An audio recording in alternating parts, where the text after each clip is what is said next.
Video کے نیچے subscribe کے بٹن پہ کلک کریں، بیل کے آئیکن پہ کلک کیجئے تاکہ ہر نئی ویڈیو کی نوٹیفیکیشن آپ کو مل جائے۔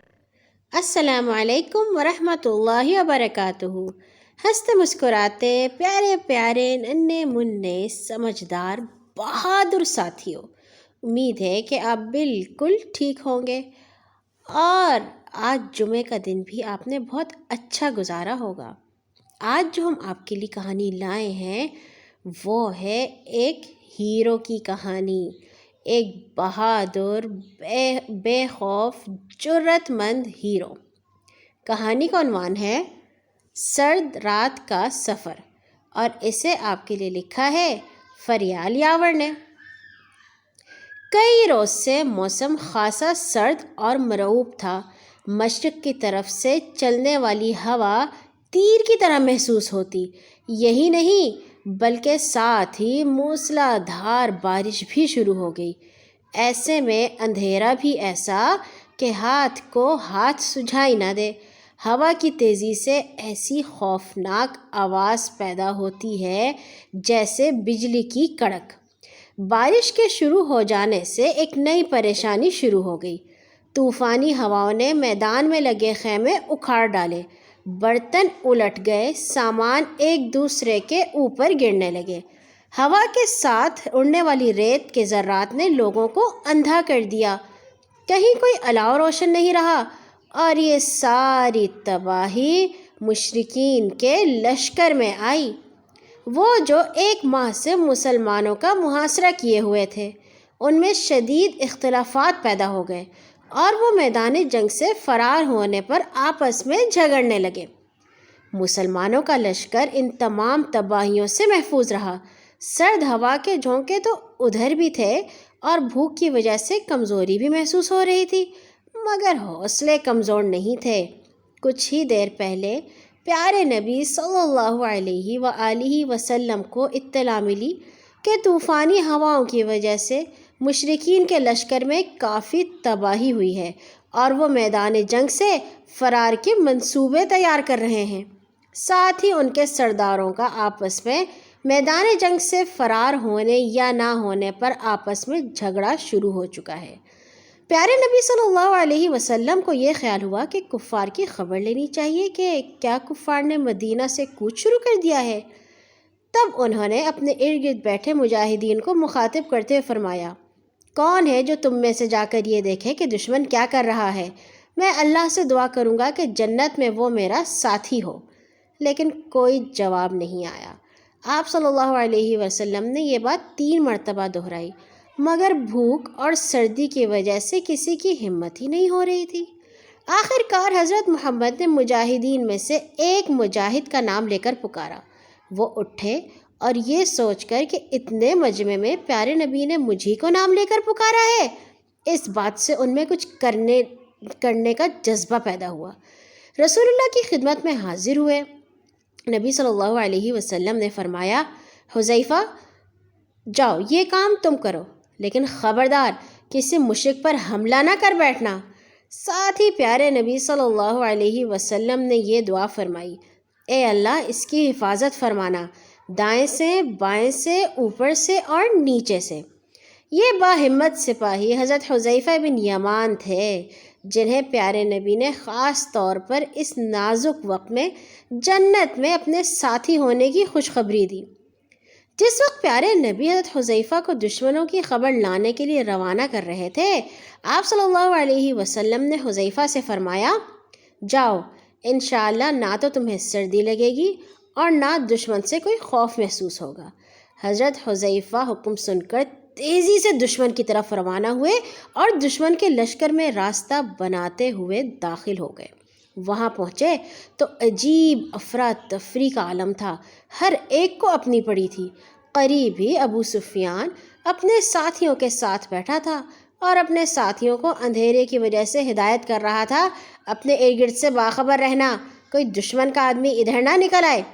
حضرت حذیفہ رضی اللہ تعالیٰ عنہ نے نہایت بے خوف ہو کر اپنے دائیں بائیں بیٹھے آدمیوں سے باری باری ان کا نام پوچھا، جس پر انہوں نے بتا دیا کہ یہ میں فلاں ابن فلاں ہوں، مگر اس آفت میں ایسے بدحواس تھے کہ انہوں نے حضرت حذیفہ رضی اللہ تعالیٰ عنہ سے یہ معلوم نہیں کیا کہ ہم نے تو تم کو اپنا نام بتا دیا، تم بھی تو اپنا نام بتاؤ۔ اس وقت تیز ہوا کے جھکڑ چل رہے تھے۔ ابو سفیان نے اپنے ساتھیوں سے کہا، اے قریش، ہمارے اونٹ اور گھوڑے مر رہے ہیں، یہودیوں نے ہم سے غداری کی ہے، آندھی اور طوفان نے ہمارے ساتھ جو کچھ کیا ہے وہ تم دیکھ رہے ہو، اس لیے یہاں سے بھاگ چلو، میں بھی جا رہا ہوں۔ یہ کہتے ہوئے ابو سفیان تیزی سے اپنے اونٹ پر اچھل کر بیٹھ گیا اور تیز دوڑانے کے لیے مارنے لگا، لیکن اونٹ کی گردن اور ایک پیر بندھا ہوا تھا اور اونٹ 3 ٹانگوں پر اچھلنے لگا۔ ابو سفیان نے اتر کر اس کی رسیاں کھولی، مگر اسی وقت اس کے ساتھیوں نے اسے شرم دلائی کہ تم کیسے سردار ہو، اپنے ساتھیوں کو چھوڑ کر اکیلے ہی بھاگے جا رہے ہو۔ تب ابو سفیان کچھ دیر ٹھہر گیا اور جلدی جلدی اپنے ساتھیوں کو چلنے کی ہدایت دینے لگا۔ اس وقت ابو سفیان حضرت حذیفہ رضی اللہ تعالیٰ عنہ کے اتنے قریب تھا کہ حضرت حذیفہ آسانی سے اس کا کام تمام کر سکتے تھے، مگر انہوں نے پیارے نبی صلی اللہ علیہ وسلم کی ہدایت پر سختی سے عمل کیا۔ پھر ابو سفیان نے اپنے کچھ ساتھیوں کو ہدایت دی، تم لوگ محمد اور ان کے اصحاب کے مقابلے کے لیے یہاں کھڑے رہو، ورنہ وہ لوگ ہمارا پیچھا کریں گے۔ جب حضرت حذیفہ رضی اللہ تعالیٰ عنہ وہاں سے مسلمانوں کے لشکر میں خیریت کے ساتھ واپس آئے، آپ رضی اللہ تعالیٰ عنہ نے دیکھا ہوا اور مٹی کا طوفان صرف کفار کے لشکر تک ہی تھا، یہاں طوفان کا پتہ ہی نہیں تھا۔ تمام مجاہدین اپنی جگہ بیٹھے اونگ رہے تھے اور پیارے نبی صلی اللہ علیہ وسلم ازواج مطہرات میں سے کسی کی چادر سردی سے بچنے کے لیے اوڑھ کر نماز ادا کر رہے تھے۔ حضرت حذیفہ رضی اللہ تعالیٰ عنہ نے کچھ دیر انتظار کیا۔ جب نبی نماز سے فارغ ہوئے تو حضرت حذیفہ نے انہیں دشمنوں کا سارا ماجرا سنایا اور ان کی بدحواسی بتائی۔ آپ صلی اللہ علیہ وسلم نے اللہ تعالیٰ کا شکر ادا کیا اور اتنا ہنسے، اس اندھیرے میں بھی آپ صلی اللہ علیہ وسلم کے دانت مبارک کی سفیدی نظر آئی۔ جب حضرت حذیفہ دشمنوں کی خبر لینے گئے تھے تو پیارے نبی کی دعا کی بدولت شدید سردی میں بھی انہیں ایسا محسوس ہوا کہ وہ گرم حمام میں داخل ہو گئے ہیں، مگر جب اپنا کام کر کے واپس آئے تو شدید سردی نے آ گھیرا۔ سردی اور تھکن سے حضرت حذیفہ کا برا حال تھا۔ پیارے نبی صلی اللہ علیہ وسلم نے اپنی چادر کا ایک سرا حضرت حذیفہ کے اوپر ڈال دیا اور حضرت حذیفہ رضی اللہ تعالیٰ عنہ اس قدر بے خبر سوئے کہ حضرت بلال نے اذان فجر دی تو اس وقت بھی ان کی آنکھ نہ کھلی۔ آخر پیارے نبی صلی اللہ علیہ وسلم نے آپ کو شفقت سے یہ کہہ کر جگایا، قم یا نعمان، یعنی اے نیند کے متوالے اٹھ۔ یہ سن کر حضرت حذیفہ رضی اللہ تعالیٰ عنہ بیدار ہوئے اور نماز کے لیے جماعت میں شامل ہو گئے۔ جب سب نے نماز فجر ادا کر لی تو نکلتے دن کی روشنی میں خندق کے اس پار صبح کی مدھم روشنی میں دشمن کے میدان کی طرف دیکھا۔ میدان بالکل خالی ہو چکا تھا۔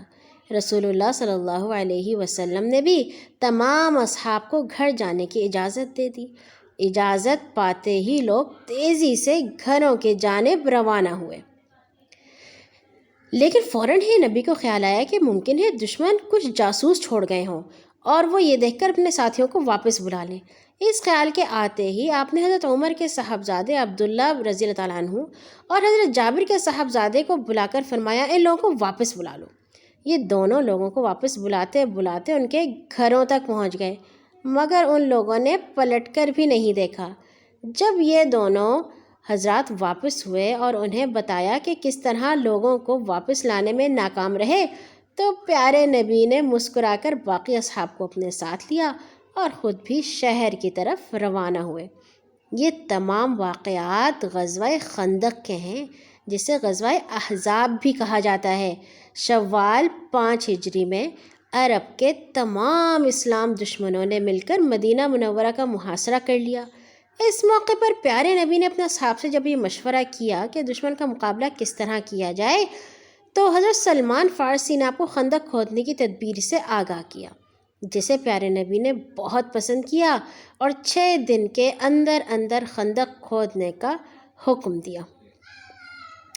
مگر کفار جو تھے وہ آتے ہی خندق کو دیکھ کر حیران پریشان ہو گئے۔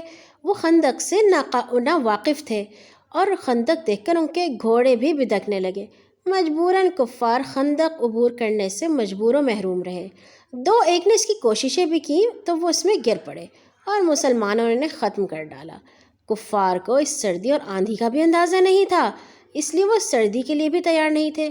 مجبوراً اس شدید سردی میں وہ 1 ماہ کے طویل محاصرے کے بعد جان بچانے پر مجبور ہو گئے اور اپنا ساز و سامان چھوڑ کر بھاگ کھڑے ہوئے۔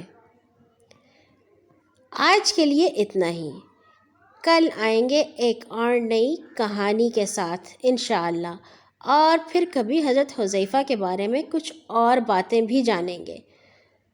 سونے سے پہلے دعائیں کرنا مت بھولیے گا۔ اللہ حافظ۔